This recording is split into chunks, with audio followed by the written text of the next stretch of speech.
ఓం శాంతి. ఇప్పుడు యోగ్ భట్టి కోసం వచ్చారు. అక్కడికి వెళ్ళిన తర్వాత కూడా మనం రకరకాలుగా ఏదైతే దీదీ వాళ్ళు వస్తారో, పెద్ద సీనియర్స్ వస్తారో మనం బట్టీలు పెట్టుకుంటాం. నేను ఒక విషయాన్ని అందరికీ చెప్తున్నాను, అక్కయ్యలకు కూడా చెప్తున్నాను, అది మీ ఇష్టం. భక్తి అప్పుడు వీలున్నంత వరకు మనం ఏదైనా భోజనం ఉంటే దాన్ని తక్కువలో తక్కువ మనం స్వీకరిస్తే మంచిది. ఎక్కువ తీసుకున్నట్లయితే పొద్దున అమృత వేళ లేస్తాము, ఫ్రెష్ అవుతాము, మళ్ళీ మురళి వింటాము, ఆ తర్వాత మళ్ళీ ఏం చేస్తాం, టిఫిన్ చేసి వస్తాము, బట్టి మొదలవుతుంది. అప్పుడు ఏమవుతుంది? అంతేనా? ఒకటి చిన్న విషయం నేను చెప్తాను. జగదీష్ భాయ్ గురించి మీకు చాలా వరకు వినే ఉంటారు. మన ఇంగ్లీష్, హిందీ పుస్తకాలన్నీ కూడా అతనే రాశాడు.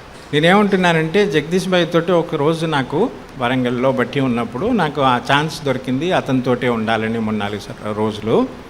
తో అతను ఏం చేసేదంటే, ఎన్ని గంటలకు పండుకున్నా సరే 2 గంటలకు లేచేది, కూర్చొని చక్కగా యోగం చేసేది. నాకు మేల్క్ ఎందుకు వచ్చేది అని అంటే, 2 గంటలకు లేచి అతను ఏసీ బంద్ చేసేది, నార్మల్గా ఫ్యాన్ ఉండేది కాబట్టి కొంచెం చేంజెస్ రావడం వల్ల కొంచెం తెలిసిపోతుంది కదా.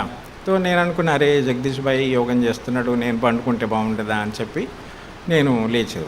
ఒక రూమ్ కదా, అది గెస్ట్ రూము, ఒక రీజనల్ ఇంజనీరింగ్ కాలేజ్ అని అక్కడ వాళ్ళు రూమ్ ఇప్పించారనమాట. సో నేను అతను లేచాడని చెప్పి నేను కూడా లేచి వచ్చి నిద్రపోతూ ఉండి అదనమాట లేచేది, మళ్ళీ ఇలాగనేది ఇలాగా.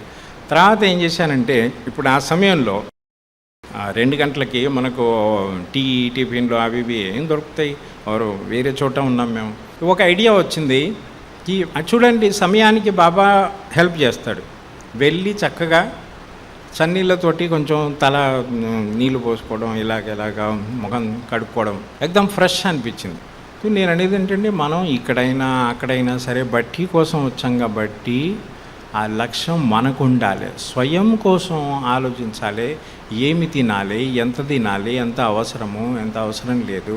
ఇష్టం వచ్చిన ఇప్పుడు టేస్ట్గా ఉందని చెప్పి మనం ఇష్టం వచ్చినట్టుగా తిని వచ్చి ఇక్కడ మంచిగా హాయిగా క్లాస్ చేస్తున్నాం, క్లాస్ జరుగుతూనే ఉన్నది, యోగం జరుగుతూనే ఉన్నది. పక్కన వాళ్ళకి ఎలాగనిపిస్తుంది? వాళ్ళేమో యోగం చేసుకోవడానికి అలర్ట్గా ఉండి యోగం చేస్తున్నారు, మరి మనమేమో నిద్రపోతున్నాం, అప్పుడు ఎలాగుంటుంది? ఠీకే. కాబట్టి మీకు మీరు ఆలోచించండి, తప్పులు చేస్తున్నామా లేదా ఎవరికి వారు తెలుసుకోండి, అంటే ప్రశ్న వేసుకోండి. ఠీకే.